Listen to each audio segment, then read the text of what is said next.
daquele, mas não desse, então eu acho que a dinâmica fica melhor. Antes de mais nada, um excelente dia a todos, parabéns pelo evento. Rony, muito obrigado pelo convite. Vou pedir que a minha apresentação seja colocada no telão.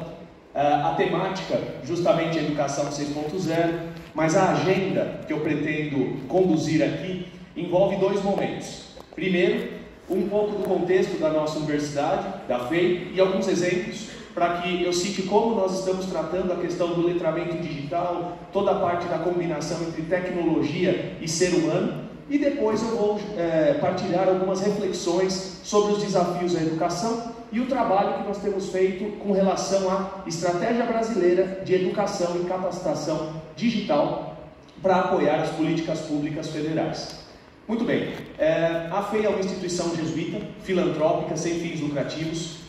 Nós somos vinculados à Companhia de Jesus, então temos a inspiração da pedagogia inaciana. Operamos lá no estado de São Paulo, temos um campus na cidade de São Paulo e um campus na cidade de São Bernardo do Campo, que é o nosso campus sede.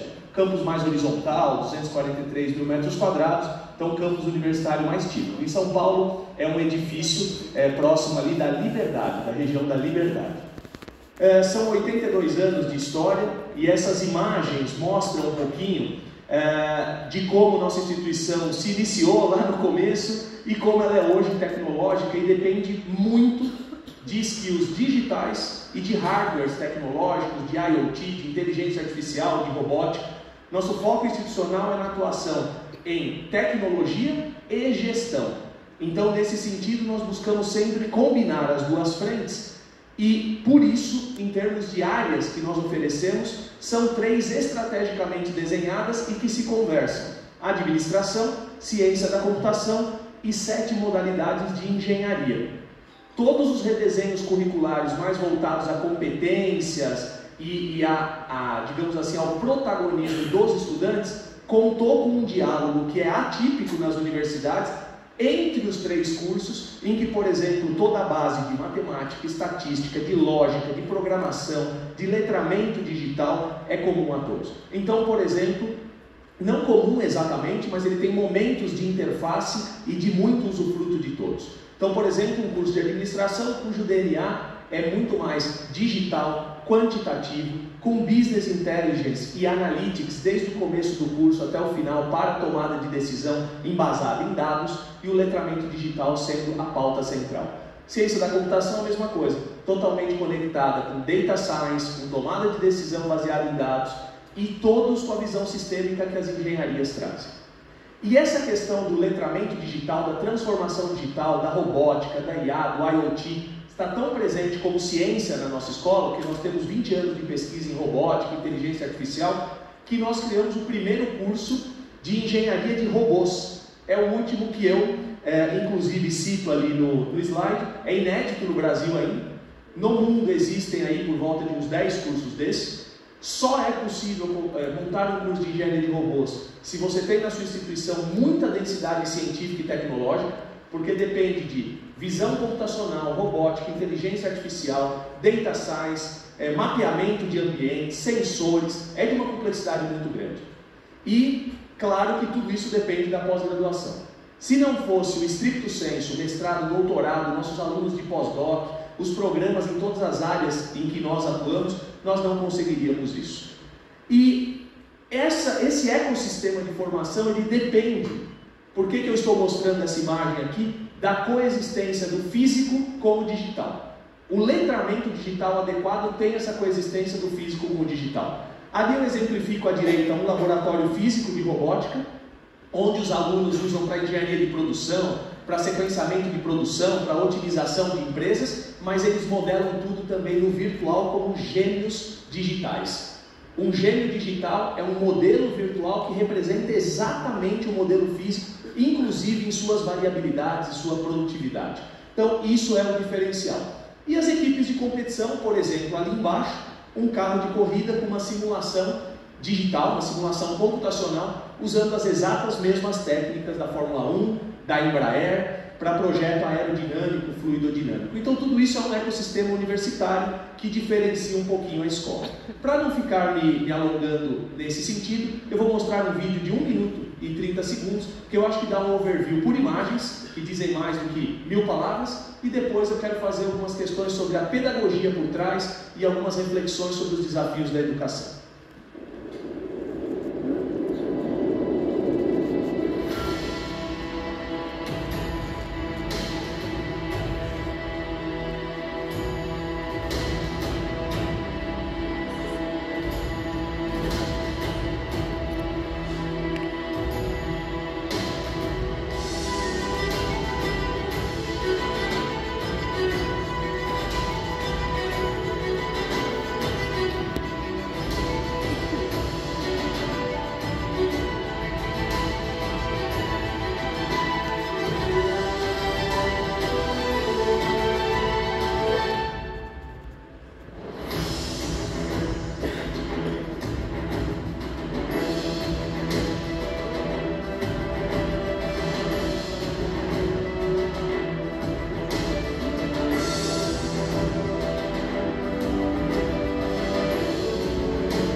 Bem, é bem breve, mas é justamente para ilustrar um pouquinho da perspectiva que eu comento agora.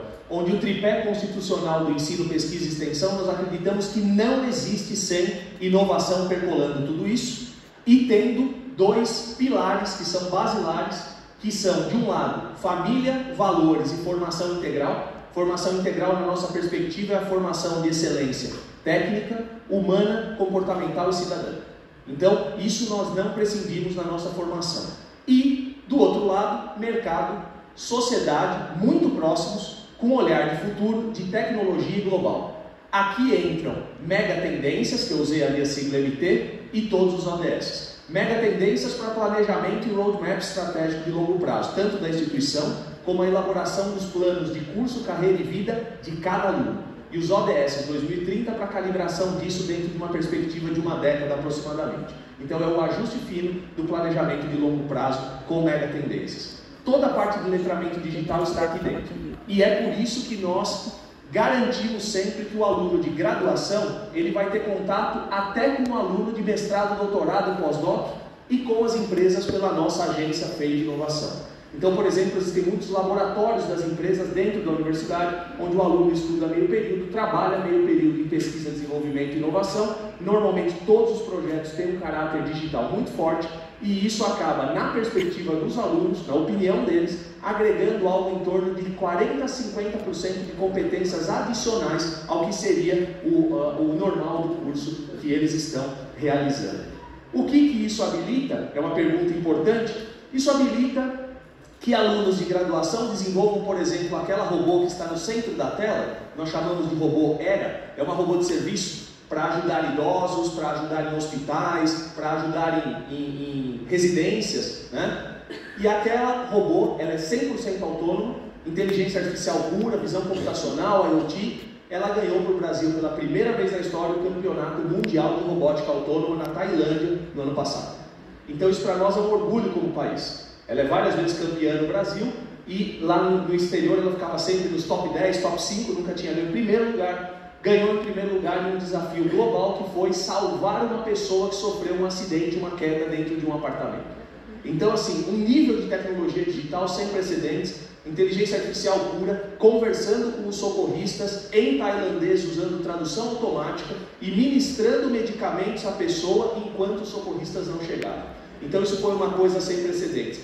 É isso que eu falo de criar um curso, por exemplo, de engenharia de robôs, não por um apelo de marketing, mas com sustentação científica, tecnológica, em que o letramento digital e nessas tecnologias habilitadoras de último nível seja a base.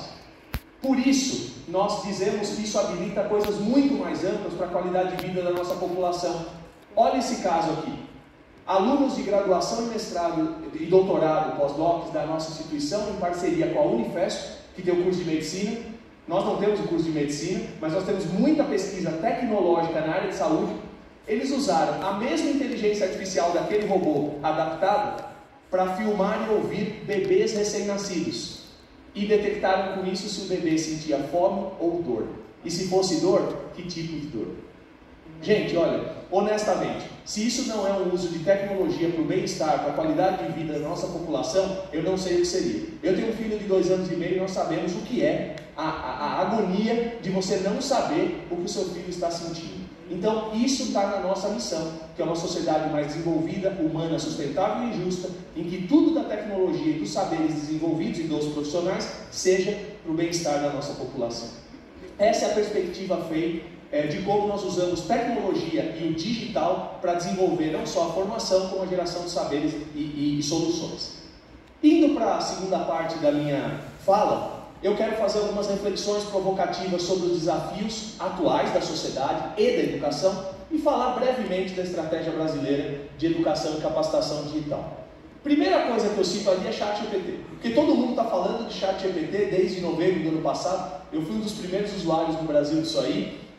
Eu vou dizer o seguinte, eu tenho uma boa e uma má notícia. ChatGPT é só a ponta e de um dos icebergs, tá? Porque a transformação é muito além disso. Em uma sociedade que, honestamente, essa imagem eu acho que representa bem, uma sociedade que tem algumas doenças. Nós temos algumas chagas aí que nós precisamos tratar. E essa questão de como nós usamos as tecnologias habilitadoras da transformação digital e as telas é uma delas.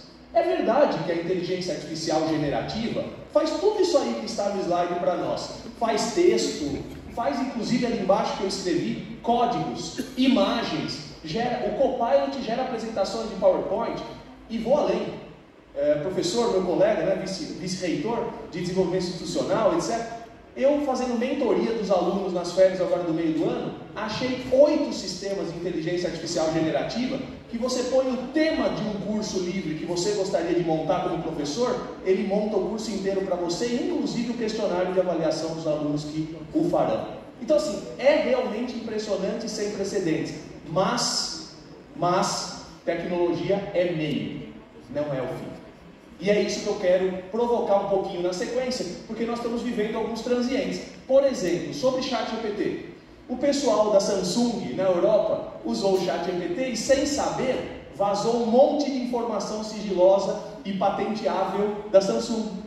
Já a Itália bloqueou o acesso porque estava tendo um abuso ao acesso dos dados da população. Milionários como o Elon Musk, o Steve Voss e outros líderes estão querendo barrar esse desenvolvimento porque ele está veloz demais e sem as condições de contorno regulatórias mínimas. E, lembremos, né, nós estamos vivendo um transiente como, por exemplo, houve até manifestação dos professores de matemática quando nasceu a calculadora. É verdade, gente, é verdade. Os professores não estão doidos aí criticando o ChatGPT, falando que ele é um monstro, ele acaba com o professor, ele acaba com todas as profissões. Aí tem gente que fala, não, mas ele acaba só com profissões mais operacionais e não de alto nível. Negativo. Uma empresa de software que vale 5 bilhões de dólares acaba de trocar o CEO por um algoritmo de inteligência artificial. Porque falou que vai eliminar todos os vieses humanos e ainda vai aprender com todas as boas decisões dos outros CEOs de grandes companhias, ao mesmo tempo que vai aprender com os erros que eles cometeram. Aí eu pergunto, cadê a empatia? Como é que um CEO desse faz o onboarding de um time novo? Como é que ele engaja o pessoal numa confraternização ou numa reunião de alinhamento e acompanhamento? Então, não é só por aí. Bom, o que eu gostaria de mostrar mais aqui, pessoal? Na educação, a disrupção vai muito além disso. Muito além. O ChatGPT é um detalhe de uma tecnologia, que é a IA generativa, que ainda não chegou no que nós chamamos de IA geral, que é aquela que ultrapassa ou compete com a inteligência humana, mas está a passos largos para tal, que é quando nós atingiremos lá o que se chama de singularidade tecnológica, etc. Mas na educação, o mercado educacional foi transformado nos últimos 15 anos. O superior, então, sofreu uma consolidação, abertura de capital em bolsa de grandes grupos, focado mais em tickets médios reduzidos e amplo atendimento. Já o ensino fundamental e médio foi mais para uma consolidação em grandes grupos, mais focado no premium. Então, assim, o mercado está mudando completamente. Isso eu digo nas não públicas, né? Nós ficamos no meio do caminho porque somos confessionais, somos sem fins lucrativos, temos interesse público, mas gestão não pública, e tem as públicas. Mas o desafio é para todos. porque o público, as gerações Z, Alpha, está muito diferente. As tecnologias avançando demais, não é só a IA. Conhecem low code ou no code? Tecnologias low code ou no code são programações muito menos complexas do ponto de vista de sintaxe, de escrita, de código. Estima-se que em torno de 70% de todos os códigos gerados a partir de 2025, 2027 serão low code ou no code. Isso muda a profissão dos programadores e dos cientistas da computação. É crítico, tá? O hibridismo e o digital, principalmente com a aceleração da pandemia, complicou bastante a situação de quem não estava letrado digitalmente, e as competências e profissões estão sendo sempre questionadas. É evidente que a migração de conteudismo para competência nós já fizemos. Só que as últimas pesquisas do World Economic Forum mostram que existe um churn, uma transformação de competências da ordem de 40% a 50% a cada 5 anos nas profissões a partir de agora. E estima-se, o World Economic Forum também, que os problemas que nós profissionais de qualquer área teremos que atacar entre 2030 e 2035, 80% desses problemas não são sequer imagináveis hoje, dada a transformação exponencial que nós estamos vivendo. Por fim, o desafio para que todos nós, adultos e jovens, tenhamos foco para desenharmos o nosso lifelong learning dentro de um aspecto que não é mais a pedagogia e a andragogia só, é a eutagogia, que é o ensino para toda, a aprendizagem para toda a vida auto-instruída. Isso inclui o letramento digital. E aí tem dilemas, um grande dilema. Nós estamos vivendo uma era de hiperestimulação, com uma enxurrada de informações e uma dificuldade enorme de termos foco. Enorme. E isso eu traduzo como sendo a era da distração. Eu vou sugerir 3 livros nesse slide. O primeiro que me deixou bastante impactado foi o Inteligência Visual. Ele fala da multiplexação que está ocorrendo e a desaceleração cognitiva das populações.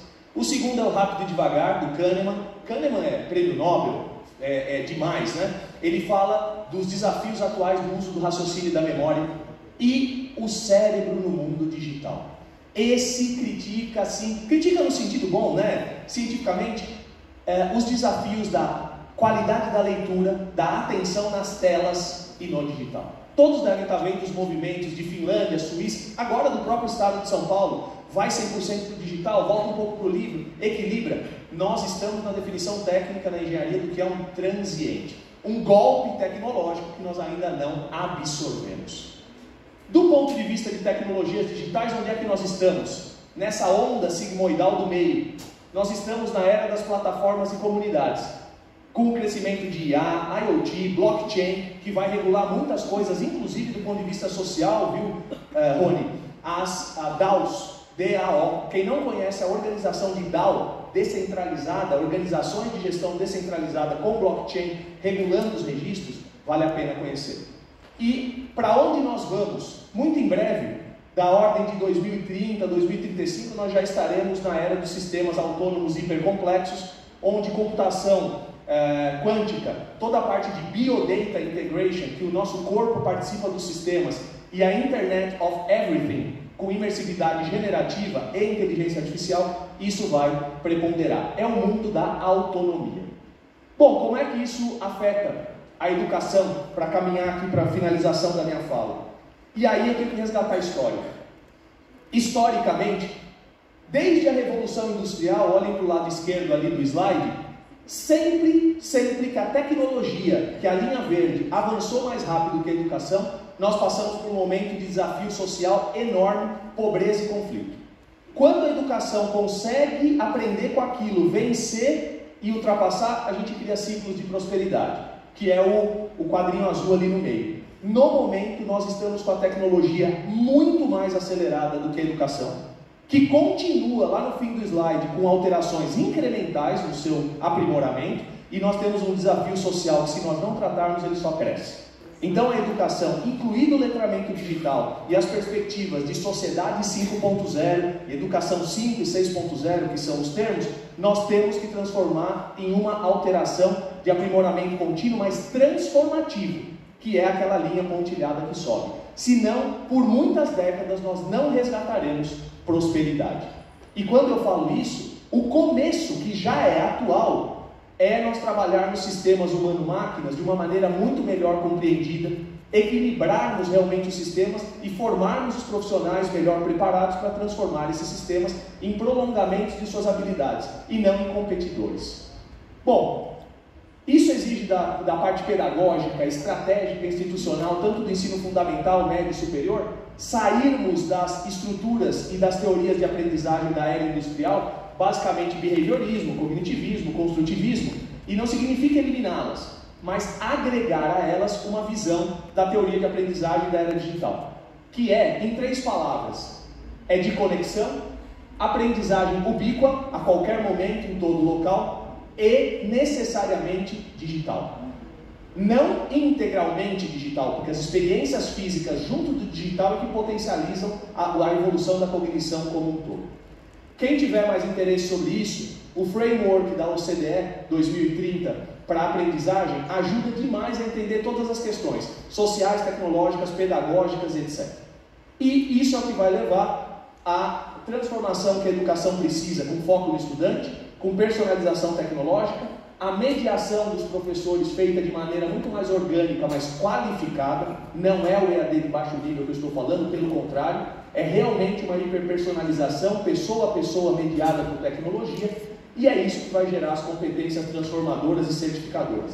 Cada vez mais, é mais a competência que habilita e menos o título somente que a pessoa tem. E a vida é de coexistência, sempre, estudo, trabalho e lazer, no contexto do lifelong learning. Para isso, além da universidade e das escolas, nós estamos trabalhando em nível federal pelo Instituto Brasil Digital a estratégia brasileira de educação e capacitação digital para ajudar nas políticas públicas. Rapidamente, o foco é capacitação digital das pessoas para que os cidadãos sejam preparados para o mundo digital e para o trabalho. Então estão envolvidas a Política Nacional, a E-Digital e a Agenda Estratégica 2034 do MBC. Existem eixos em verde que são habilitadores, pessoas, tecnologias e tal, mas principalmente os eixos estruturantes são inclusão, educação, qualificação, capacitação, especialização e P&D em TICs.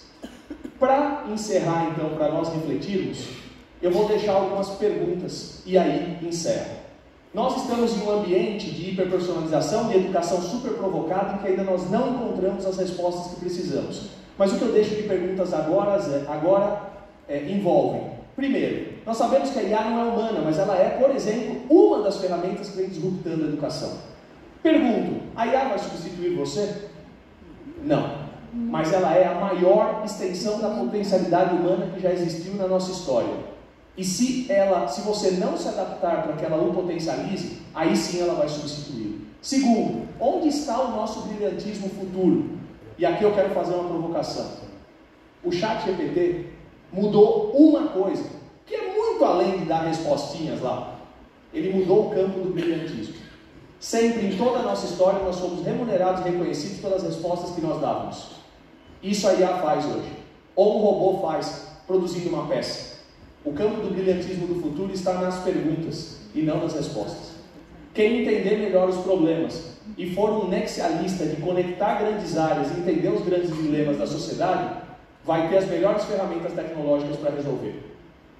E mesmo para um artista ou para um músico, ele vai continuar sendo brilhante se ele usar uma inteligência artificial, porque ele vai pensar completamente fora da caixinha. O risco é que essas tecnologias nos mantenham dentro de caixinhas de ressonância que não expandem o saber. E é por isso que nós estamos em perspectivas cada vez mais polarizadas, isoladas, ideológicas, não estou falando aqui de política, estou falando em tudo, e reducionistas, porque estamos somente conversando aquilo que acreditamos e gostamos. A hiperpersonalização leva a isso, se nós não cultivarmos o diálogo de contraponto como sociedade, como tecnologia, como futuro e como educação. Essas questões ainda não estão resolvidas, como por exemplo ética, privacidade, autoria, mas eu acho que a FEI e o Observatório Social do Brasil podem fazer um grande trabalho, o Instituto Brasil Digital também. Como? Prezando por uma educação que é a prova de robôs, e é duro o título do que eu vou mostrar agora, mas eu quero fechar com isso, evitando que siga funcionando a fábrica de cretinos digitais. Esse livro é impactante, mas eu recomendaria que lessem. Ele mostra o perigo das telas para as crianças e por que na primeira vez na história, o QI dos filhos é menor do que o QI dos pais. Sabem o que eu tenho medo, pessoal? Não de nós usarmos a inteligência artificial, de nós usarmos menos a inteligência natural. Nesse sentido, eu agradeço a todos, que os diálogos sejam muito ricos e sucesso a todos os presentes.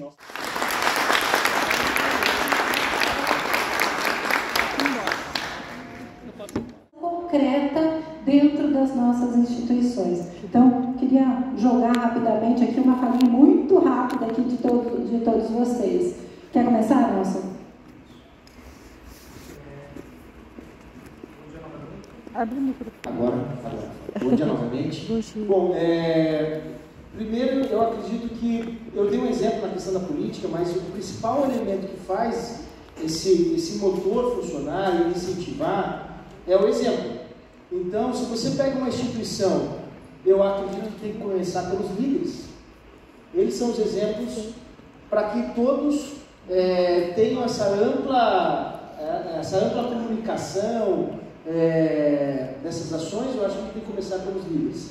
E segundo, já te falei sobre a questão da política, mas é um incentivo por meio de recurso, por meio de carga horária, dentro de uma instituição de ensino, por exemplo, para você estimular, a carga horária conta bastante. Então, se você coloca documentos administrativos que viabilizem isso, também isso favorece. Porque não adianta você mostrar um exemplo, criar uma política, mas não dar condição para isso. Então, os recursos, toda forma de recurso, acho que é bem-vinda nesse sentido. Obrigado. Vamos lá.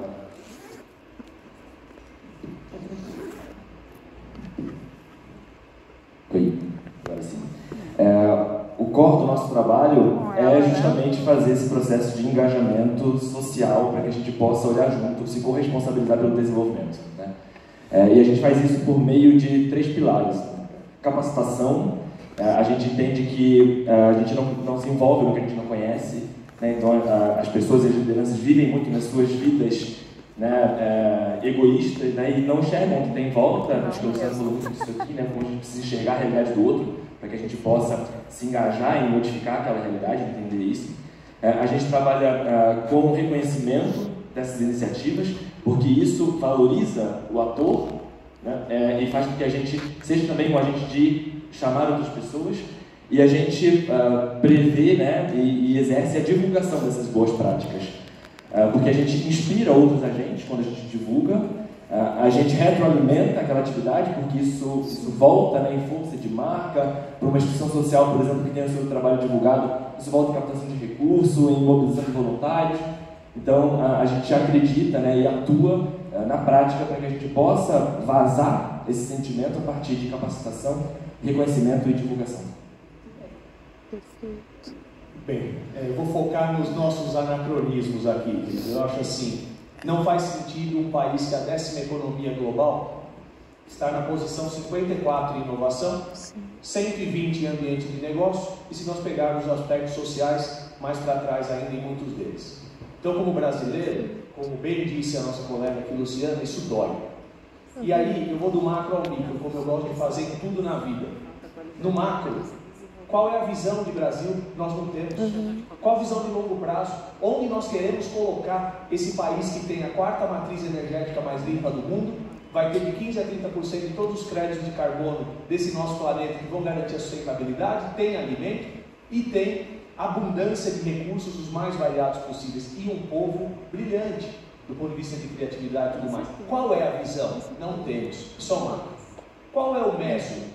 Qual é o plano estratégico para chegarmos lá? Mas um planejamento de médio e longo prazo, não de governo, um plano de Estado. Sim, isso mesmo. Porque lá em cima...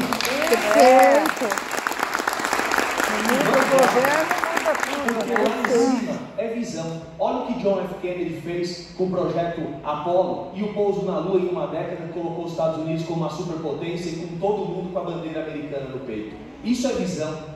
Depois vem a execução, compromissada por 10, 15, 20 anos, que ninguém mexe. Nesse sentido, a educação tem que ser uma política de Estado, não de governo. Exatamente. E aí eu vou ao micro. Qualquer brasileiro, coloque brilho nos olhos dessa pessoa e faça com que ela gere impacto. Ela voa. É isso que nós precisamos. Muito obrigado. Só vou complementar o Gustavo. Como que engaja? Como que a gente influencia? Eu acredito através das dores, então eu sempre compartilho as minhas dores, e através da esperança, através das experiências. E é o que eu tenho procurado fazer com os meus colegas do Ministério Público e no ambiente de professores universitários, e professores da educação básica. Porque, de fato, eu encontrei ali, sabe, uma reverberação para isso que a gente acredita, que é a transformação e a formação de pessoas. E aí eu vou fechar só com um exemplo que eu tenho compartilhado e que tem engajado bastante. Vocês viram ali a experiência do PEG-PAG, né? Todas as escolas que a gente chega, e aí a gente está com projetos de lei para poder transformar isso em política de Estado e tudo mais, a gente está caminhando para essa universalidade e sustentabilidade. Não estou brincando de fazer isso daqui não. Mas os professores, quando eles se apropriam do namoral, eu estava comentando com a Rony, eles fazem coisas muito além do que a gente já viveu. Uma escola, ela criou algo que nós vamos, a gente vai absorver no namoral, que foi extraordinário. São várias inovações que a gente vai conhecendo. Mas veja o seguinte, uma escola criou uma moeda, um banco e uma loja. Dentro da ideia do PEG-PAG, só que com um detalhe, essa escola só apoia meninos abrigados, refugiados, venezuelanos e de outros lugares, moradores de rua e meninos cumprindo socioeducativa. Uma escola que reúne tudo isso. Esses meninos não têm espaço de dente, escova de dente, shampoo, chocolate, nunca viram. Eles criaram uma moeda baseada em virtudes. Que lindo! E eles vão juntando essas moedas que os professores reconhecem. Pontualidade, capricho, gentileza, generosidade, cuidando da horta da escola, criando um outro projeto inovador, compartilhando o seu talento de embaixadinho, o seu talento de desenho, enfim, tem todo um rol objetivo para essas virtudes. Eles vão ganhando esse dinheiro das virtudes, que nós vamos chamar, na moral, de virtuosos.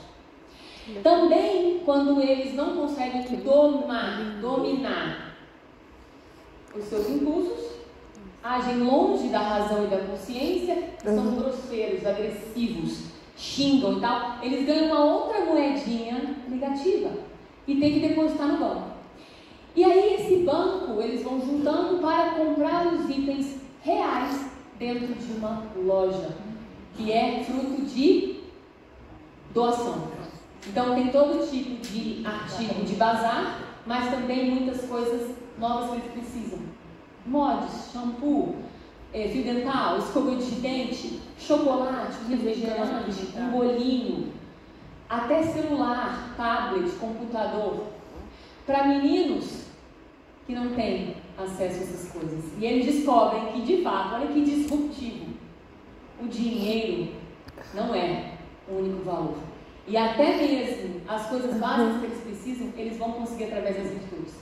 Até buquê de flores, uma voluntária faz para ter nessa lojinha, para chegarem em casa e entregarem para a menina que cuida do abrigo. Eu trouxe um buquê, maravilhosos buquês, eu fiquei constrangida.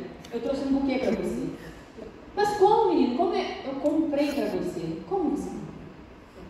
Com as minhas virtudes. Que lindo!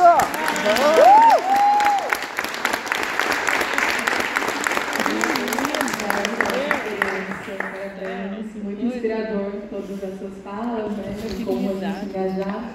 Eu acho que uma palavra que você falou é se apropriar, né? A gente sensibilizar sobre esses temas, e também foi falado, né? O que vem primeiro, a ação, a política. É super importante que tenha uma política, achei super interessante mesmo essa comissão, né? Desodeste, como foi apresentado, mas a gente vê que existem várias ações isoladas também, né? E algumas pessoas estão engajadas ali no seu grupo, outras pessoas estão engajadas ali no outro grupo. Então eu penso que a importância da comunicação institucional e comunicação comunitária, né, como um elo, assim, né, para poder ligar, para poder unir, né, e contribuir para engajar as pessoas, né. Às vezes vários grupos estão ali engajados ou pessoas isoladas mas a importância da comunicação para poder unir essas pessoas que estão interessadas e que outras pessoas possam ver também, né, essas pessoas unidas e aí unindo cada vez mais para poder fazer de fato essa transformação que a gente tanto deseja. Acho que é isso. Muito bom. Muito rapidamente, eu acho a ação e reflexão sobre a ação. Só o discurso não resolve, só o discurso não engaja, mas a ação, refletir sobre o que nós estamos fazendo, mas não refletir individualmente, mas em grupo, coletivamente, consegue engajar as pessoas. Maravilhoso. Obrigada. Bom, essa pergunta realmente valeu todas as outras, eu acho que fechou a nossa visão. Todo o nosso evento foi muito emocionante, foi bastante rico, né? Estou vendo ainda que é emocionada ela também. Mas, assim, esse painel mexeu muito com todo mundo. Foi, sim. Não falei com o Jean, não falei com o nosso time, com ninguém, mas eu penso que a gente precisa multiplicar esse painel. Criar um outro evento. O que você acha? Boa, ótimo! Ótimo!